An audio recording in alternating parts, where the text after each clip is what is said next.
রোগীর মৃত্যুকে ঘিরে উত্তেজনা হাইলাকান্দিতে। হাসপাতালের ইসিজি মেশিন বিকল, রেফার না করার বিষয়ে অভিযোগ তুলেছে পরিবার। চিকিৎসায় গাফিলতির অভিযোগ হাইলাকান্দি এসকে রায় সিভিল হাসপাতালে। রোগীর মৃত্যুকে ঘিরে উত্তেজনা এবং ক্ষোভ পরিবারের। হাইলাকান্দি এসকে রায় সিভিল হাসপাতালে রোগীর মৃত্যুকে কেন্দ্র করে তীব্র চাঞ্চল্য। উজানকোপা পার্ট 1 এলাকার বাসিন্দা 62 বছর বয়সী আব্দুল লতিফ বড়ভূঁইয়ার মৃত্যুর পর এই ঘটনাকে কেন্দ্র করে উত্তেজনা ছড়িয়েছে হাসপাতাল চত্বরে। চিকিৎসায় গাফিলতির অভিযোগ তুলে হাসপাতাল কর্তৃপক্ষের বিরুদ্ধে সরব হলেন মৃতের পরিবারের সদস্যরা। পরিবারের অভিযোগ, শনিবার সকালে কর্তব্যরত চিকিৎসক রোগীর সোনোগ্রাফি এবং ইসিজি করার পরামর্শ দিয়েছিলেন। তবে ইসিজি করাতে গেলে হাসপাতাল কর্তৃপক্ষ নাকি জানিয়েছে যে মেশিনে প্রযুক্তিগত ত্রুটি থাকায় পরীক্ষা করা সম্ভব নয়, ফলে পরীক্ষা না করিয়েই রোগীকে ফিরিয়ে নিয়ে যেতে হয়। অভিযোগ অনুযায়ী দুপুরের দিকে রোগীর শারীরিক অবস্থার অবনতি হলে তারা আবারও চিকিৎসকের শরণাপন্ন হন।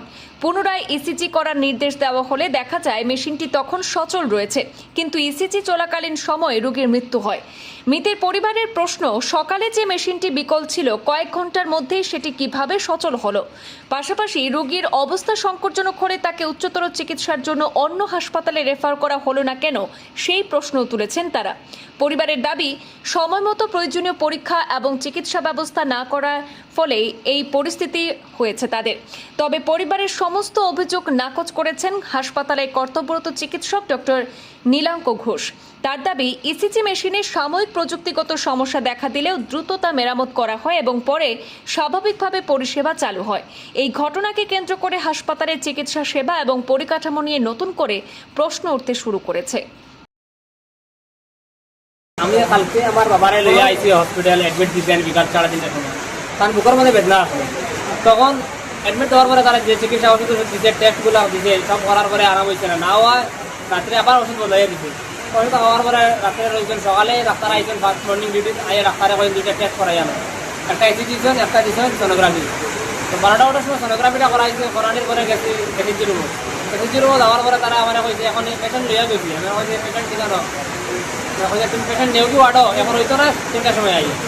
তখন পেশেন্ট নিয়ে ঘুরে আইছি। 3টার সময় যখন লইয়া গেছে তখন আমার বাবার খুব অসুবিধা করে, তখন লইয়া গেছে 3টার সময় অক্সিজেন লাগাইও নিয়েছি। নেওয়ার পরে তারা এসিজির মধ্যে একটা ট্রিটমেন্ট চালাইছে। তখন হঠাৎ আমার তোমার এখন ডাক্তারটি ডাকি আনো ভিতর থেকে মানে কয় আমার। তখন আমি ডাক্তারটা নেওয়া যাই, ডাক্তারটি নেওয়ার পরে ডাক্তারে গিয়ে হয়েছে তোমার বাবা মারা গেছে। আমার বাবা মারা যাবার আমি মানিয়ে নিতে পারি না। আমি বললাম যে বাবা মারা গেলে আপনি আমার আগে জানাই যেরকম টেস্ট করতে না। তারা আমার ঘরে কইছে যে এখন মেশিন খারাপ আসলে লাগে, সকালে করছে না। প্রথম যখন গেছিলাম 8টার সময় তখন তারা না করছে, কারণ মেশিনগুলো খারাপ আসলে এখন কইছে এটা।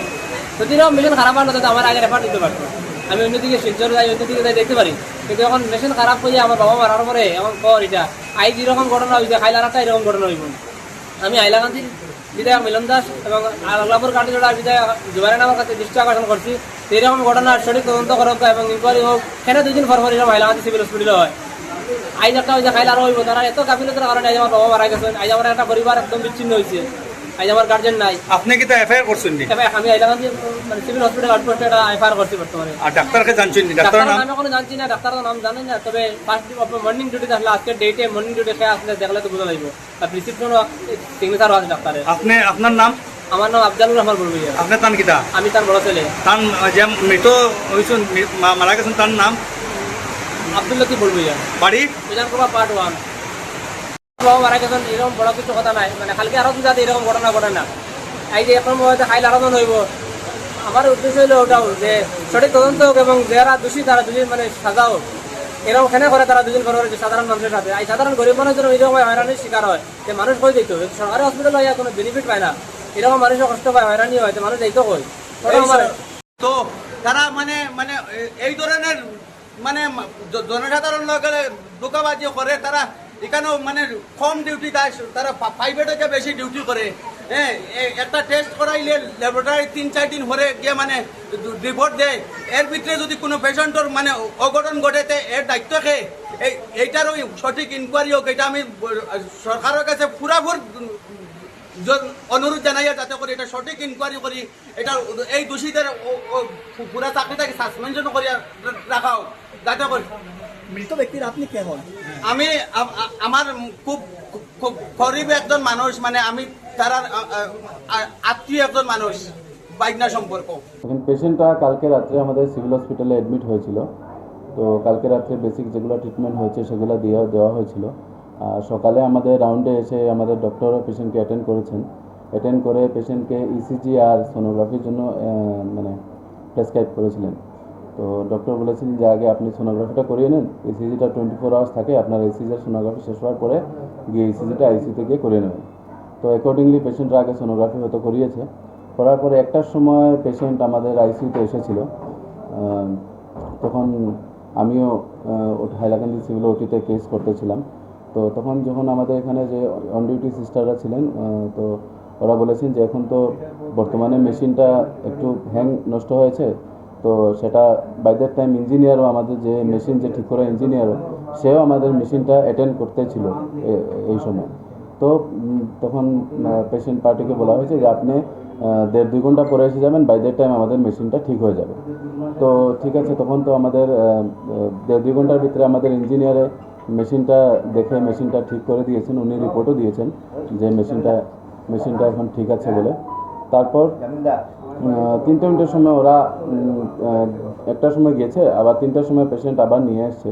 পেশেন্ট বাই দ্যাট টাইম পেশেন্টটা একটু সিরিয়াস হয়েছিল। তো আমাদের আইসিইউতে এসেছে, আমার মেশিনটাও ঠিক হয়ে গেছিলো। তো তারপর আইসিইউতে আসার পরে ওনার ইসিজি করা হয়েছে। ওনার ইসিজি করতে করতে মানে পেশেন্ট উনি কোলাপস করেছিলেন। কোলাপস করার পরে ওনার ইসিজিতে ফ্ল্যাট লাইন এসেছিলো। তার জন্য আমাদের সিস্টার অন ডিউটি ডক্টর যে আছেন ওনাকে ইনফরমেশন দিয়েছেন। উনি গিয়ে পেশেন্টকে অ্যাটেন্ড করেছেন। তারপর বলেছেন যে আপনার পেশেন্ট তো মানে ডিক্লেয়ার করেছেন যে পেশেন্ট যে হয়ে গেছে। সকাল থেকে আমরা ইসিজি করে যাচ্ছি, অনেক পেশেন্ট এসছে, ওনার আগে অনেক পেশেন্ট এসেছে। আমরা ওনাদেরকে আমাদের সিস্টার বা স্টাফ বা টেকনিশিয়ান যারা আছে সবকে ইসিজি রেগুলারলি করে গেছে, অনেক ইসিজি হয়েছে। ওই টাইমটাতেই ওই যে 1:30 ওই টাইমটাতেই মানে মেশিনটা হ্যাং হয়েছিল। তার জন্য ওই পার্টিকুলার পেশেন্টটাকে বলা হয়েছিল আপনি 1.5 ঘন্টা পরে আসেন, তখন আমরা আপনাকে ইসিজি করিয়ে দেবো, আমার মেশিনও ঠিক হয়ে যাবে। এই হয়েছে মানে ঘটনাটা।